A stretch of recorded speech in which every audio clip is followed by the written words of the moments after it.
let's just begin. Okay, mindful eating.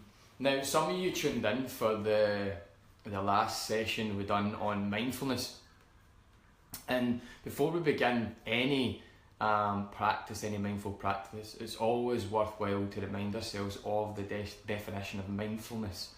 The definition, according to the sort of founding father of mindfulness, Jon Kabat-Zinn, is as follows: paying attention to the present moment non-judgmentally as though your life depends on it. Paying attention to the present moment non-judgmentally as though your life depends on it. What a statement that is. I prefer something a bit more kind of short and concise, and that is laser focusing on the present moment as though you're trying to impress yourself. Now, with that definition in mind, let's go forward. So, what is mindful eating and how is it an advantage? How can it benefit your life? Well, first consider how we eat.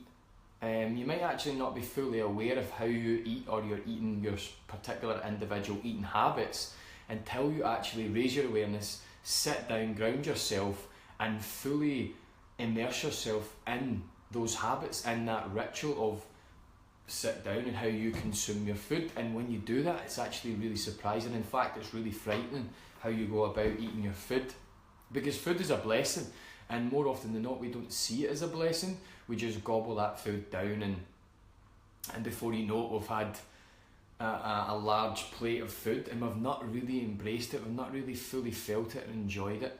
So mindful eating, the practice of mindful eating can be a practice to, one, help you enjoy your food, two, really help you limit your portion sizes. So if you are, say you're trying to lose a bit of fat, a little body fat, a little bit of weight around about the belly, then one helpful tip is to be mindful in the size of the plate that you use.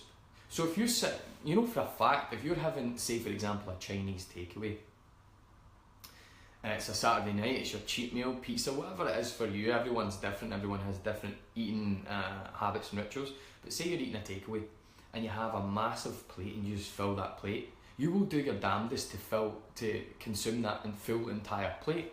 However, a more mindful strategy would be to reduce the portion sizes and consume that food mindfully, i.e. slower, with more awareness, with more compassion. And when you do that, of course you enjoy the food so much more, but if we're talking about weight loss and trying to reduce the body fat in our body, then actually it's scientifically shown that it takes quite a few minutes for your food to be swallowed, go down through the esophagus, through the small and large intestine and find its place in your colon, then your enteric system, your stomach's immune system, to register that for the little guy that sits in there to say, okay, here's some data, here's some information just been implanted in our belly. Okay, is it good, is it bad, is it nourishing, what is it, how much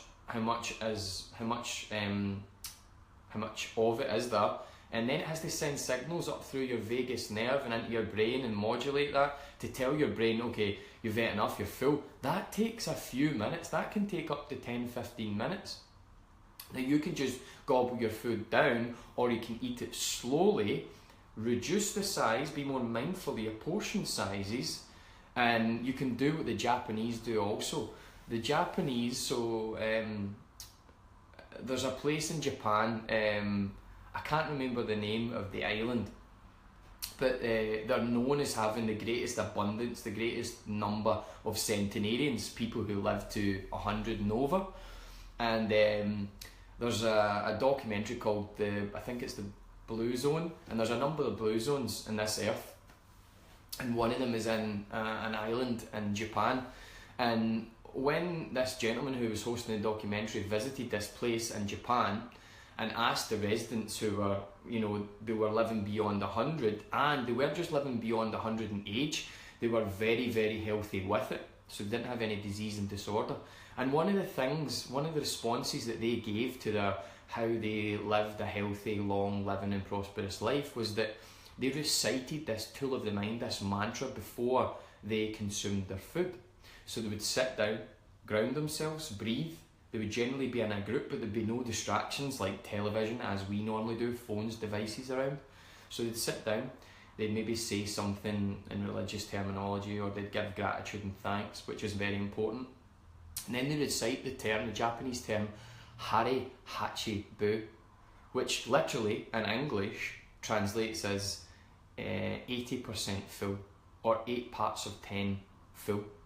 And they suggest that by being mindful of this Hare Hachi Bu, this 80% full mantra, they really enjoy their food more, and they don't get to that point where they're bursting, which is important for longevity, because the strain that you put in your gut and your microbiome and your stomach and the enteric system is vital, because the more we strain the gut, the more likely it is to cause an impact in the gut cell wall. And if you damage your gut cell wall, then you're going to experience things like skin rashes, IBS, anxiety, depression, autoimmunity and such. So before you consume your food, you want to sit down, you want to breathe in, breathe out, and recite the Japanese term, Hare Hachi Bu, remaining mindful of your food and how you're consuming it, and just when you get to that sort of sweet spot, that 80% full. Now, I understand that most people their lives are conducted in a way that they can't actually eat mindfully all the time. Now, I don't eat mindfully all the time. I'm not some sort of Zen Buddhist monk or whatever, a spiritual warrior. I am a normal person, I live a normal life, I run a business, I have a relationship, I have friendships, I have things that I need to do on a daily basis, so it doesn't always afford me the time to eat mindfully. But it's good to be mindful of that, and in fact, maybe once a week, or just try it for the very first time, eat mindfully.